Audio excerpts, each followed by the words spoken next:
Hundreds of years before Christ, in the days of the patriarchs of Israel, life was tough. Travel was grueling in the desert heat, and the terrain was often difficult to navigate. Many died on those long journeys and were buried along the way.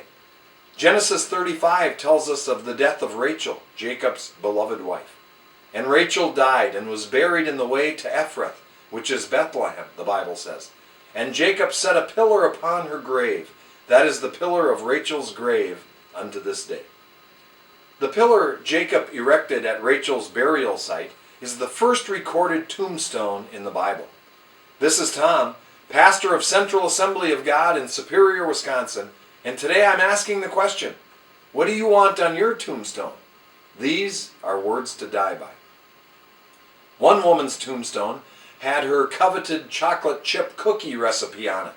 Apparently, throughout the years, whenever anyone asked her for the recipe, she would say, "Over my dead body."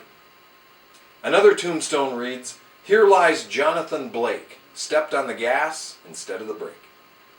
But for me, the classic is the hypochondriac's tombstone, which reads, "I told you I was sick." What about you? When your life is done, what do you want on your tombstone? It should say something about what you valued in life and what your life stood for. After all, these are words to die by.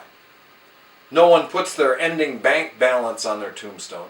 No one records how far up the company ladder they were able to climb or how many sexual conquests they accumulated. Nobody chisels into their tombstone how many gallons of beer they drank or how they bilked their employers out of thousands of dollars. Those are not words to die by. A funeral has a way of putting spiritual things into their rightful place. Amid thoughts of eternity, perspective changes and priorities realign themselves. As we attend a funeral, we're left to consider what the deceased person's life stood for. What did his life matter? What was important to him? Did he fulfill his purpose for living? The opening verse of the book of Joshua records the tombstone of Moses, at least figuratively. Now after the death of Moses, the servant of the Lord. The servant of the Lord. I like that.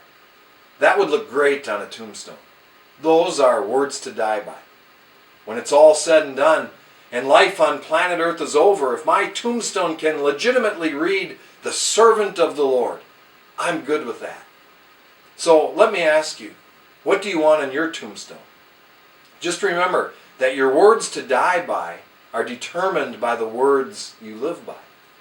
Maybe the poem by C.T. Studd says it best. Only one life, 'twill soon be past. Only what's done for Christ will last. Words to die by. That's the way I see it. And that's a little fuel for the fire. And remember, I love you guys.